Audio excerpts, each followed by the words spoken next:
Well,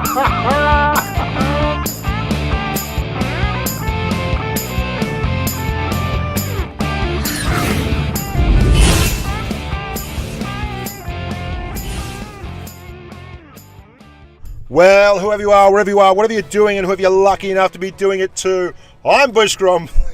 So this is the FV215b 183.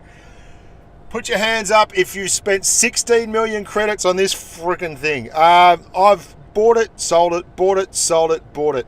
And after money back guarantees of 4 million a pop, I'm at the grand total of 16 million pieces of 8 for this. This is a patron sponsored post. Obviously the boys and girls are loving life and living large there, the patron boys and girls.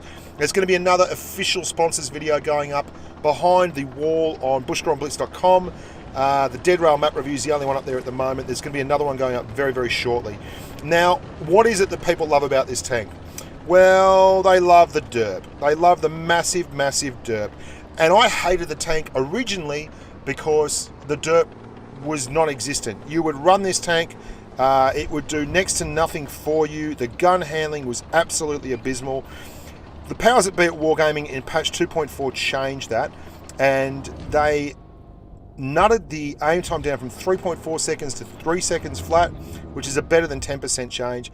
And even better, they changed the bloom on turret traverse from 0.4 to 0.2. Now that 50% drop in penalty for traversing the turret meant that you could actually fire this thing and not get suckered by a huge big bloom going as big as your screen. And with a few perks, an enhanced gun lane drive, some vents, and a rammer, as well as running rations, this thing's gun handling, while not great, will occasionally work very, very nicely. And occasionally it'll also do this to you.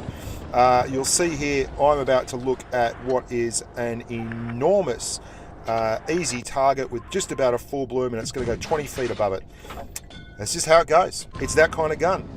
And then other times you'll be looking at a T-54 in the cap circle, behind the buildings, behind a train, where there's a tiny little gap between the engine and the tracks of the locomotive, and you'll hit him in the back of the turret.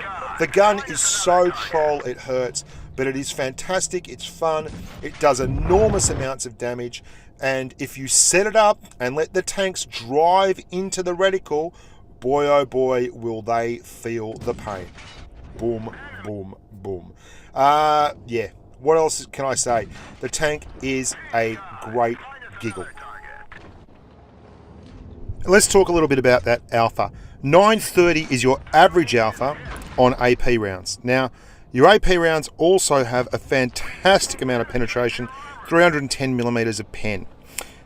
Great stuff. Your HE rounds or your HESH rounds, your average alpha is 1300.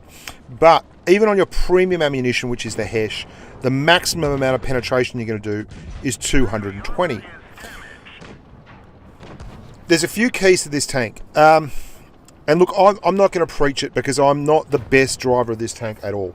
In fact, I've been running at about 60% since I rebought it, and it's been belting my win rate. But here's the thing, it is so much fun to run, and it is hilarious now that they've fixed the gun handling. You can at least pull off the occasional snapshot, even if you do also get the occasional banana come out the end of the turret and just hit the ground. That high explosive squash head or HESH, which is basically just, for your purposes, is high explosive with 220 millimeters of penetration, can do, 1600 damage sometimes. And you do more ammo racks, you set more tanks on fire because you have an enormous big caliber shell. Now there's a couple of things you need to know about this tank, particularly the gun. 0.40 dispersion, 3 second aim time. It's legit for real aim time. It takes ages. But more important than that is the play style.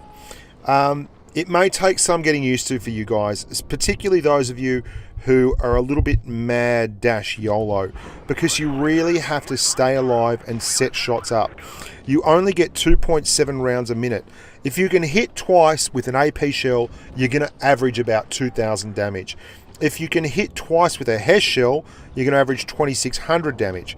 I mean, I'll have so many games in this tank where I'll do 4.5k, and then a heap of games where I'll do 900, because you just can't get to the enemy. They're all dead, or your whole team's dead. And the reason I have an issue with it carrying, and the reason I say buyer beware on this, is because it's an exceptionally good tank when in platoon, but when solo, my goodness, you're in trouble. Everyone wants to kill you. Everyone, even people who don't know how to play the game very well, who've been hit by this tank before, recognize how dangerous it is, and it becomes the prime target of just about every single enemy tank that is going around. And with good reason, because you're the kind of tank that if they leave you till last and you get 4 or 5 shots off, that's like 5,000 damage. I mean, it literally, you do not want to be letting this tank run hands-free on its weapon system. With that in mind, it works best when played with a good platoon mate who can support you and watch out for you like Path did there. He saved me there, and then in turn I managed to bring home the dirt for him.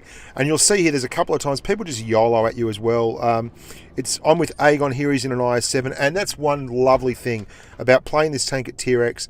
It works beautifully well with a big angry heavy. Now you can see there's an IS-7, he's YOLOing around here. We'll just set the shot up. Always try and aim a little bit ahead, lead your shot so that they walk into it, even though we missed that one. And the other thing that you'll quite often need to do is tell people when you're on a reload, because it helps your team. Look at this guy. He's still trying to hit me. He's had to settle for Aegon in the end, but he's still desperately trying to get into me. And there you go. So a few big quick tips on this tank. Try not to shoot targets that are under 500 hit points. Leave them for your teammates if possible. If there's anyone around you that has an average roll of say 400 to 500, like the IS-7 or an IS-4 or something, and they're on about that average roll, and there's another target that's a bigger hit point pool, you might just want to hit the other target, because the worst thing about this tank is if you fire shots to take out 10 and 20 and 30 hit point targets, really low roll targets, and then you've got no one coming, you're going to get charged. People realize that this tank has such a huge long reload because you're only doing 2.73 rounds a minute. But you can roll 1,000 damage on your AP rounds, so save it for those kind of targets. Like you're going to see here, there's a T110E4 who's going to push up on my right, and we're going to YOLO straight back, start turning to the right in just a second, and again, lead the target. Let them walk into the shot. There you go. Nice roll, in excess of 1,000.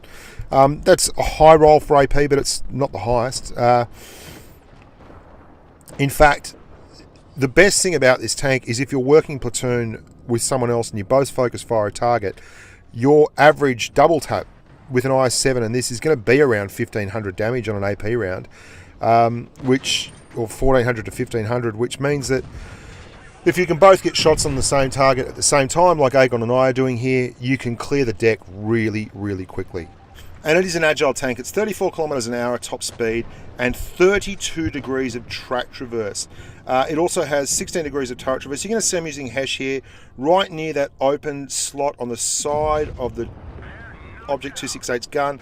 High explosive, it's great like that. If you fire it next to an area that it will penetrate, you'll get a lot of splash damage around to that as well. So always a good idea to do that. Now, the reason the tank works is because of that bloom fix. The bloom on the Traverse, you might remember if you've watched my previous 183 review titled Much Disappoint. The bloom on the Traverse killed the tank. Every time you move the turret at all, it had this enormous coefficient and it would go as big as the screen again immediately. And changing that from 0.4 to 0.2, effectively halving that penalty on the bloom, made it possible to reliably hit shots if you let the reticle settle and you gave it a chance. You could move the tank around, you could take the occasional semi-snapshot, that kind of thing. You could set shots up. The bloom on Traverse killed it. It just goes to show they know a lot more about tanking than we do, because I called for a buff to the gun handling. There was no doubt about it. I absolutely called for a buff to the gun handling. But I mean, they got the numbers right, because the tank works now and it's not overpowered. It just works. When it's in a great situation like this, it is overpowered. What you're going to find here, and this is the typical good 183 game. Now, this isn't a special game. You'll do a lot of 5k games in this tank. This isn't 6k, it's close, but it's not there. What this is a lot of tanks in front of you, no tanks on your flank, really big heavy tank Aegon in the IS-7 there ahead of you, and space to reload, set a shot up, and let it fly. And you'll see how many times I do this. I actually get the gun ready. I don't come out until there is a shot in the pipe, and then I let it set and I let them walk into the shot. You have to have one in the pipe before you expose yourself. If you are running around, pushing, and you're on a reload, you're not going to last in this tank. You're going to go very, very poorly, and you're going to have a bad time. You'll probably sell it. Maybe. I promise not to sell this 3 times. But you can see, look at this, absolutely devastating. We're just firing 900 damage bombs down there. Aegon has baited that Type 61 out now. He's going to bait him again. You watch. He's going to go around the corner and fire, and I've got it set up. I'm waiting for that 61 to just roll forward. Aegon's going to fire. Ta-ta. Thanks for coming. And it intimidates. Intimidating, strong tank.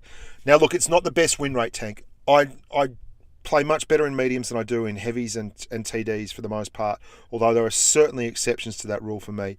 But what I find with this tank is exactly the same thing I find with the KV2 and the SU-152, is the derp is funny, and especially when you play with a mate. I don't think it's a great solo tank. I think it is a fantastic platoon tank, especially if you're on Discord or in a stream or having a giggle, because you just, there's a lot of fun and there's a lot of joy from doing massive damage numbers. And this is certainly a tank that can do it. So, look, I hope you like that, and I hope you take it for the spirit that it's done in.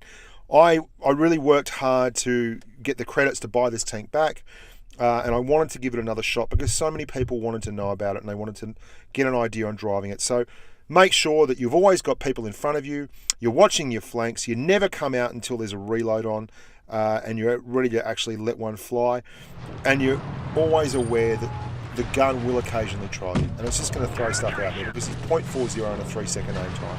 And you'll go for those snapshots and you're literally crossing your fingers, knowing that they don't deserve to go in, but sometimes they do. So that's it, boys and girls, the FV215b 183 Part 2. A fun tank, a very likeable tank, and a good tank if played in the right manner.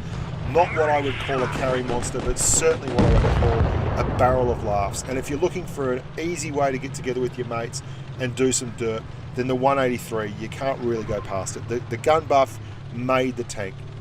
I'm Bushker on Blitz. Stay safe on the battlefield.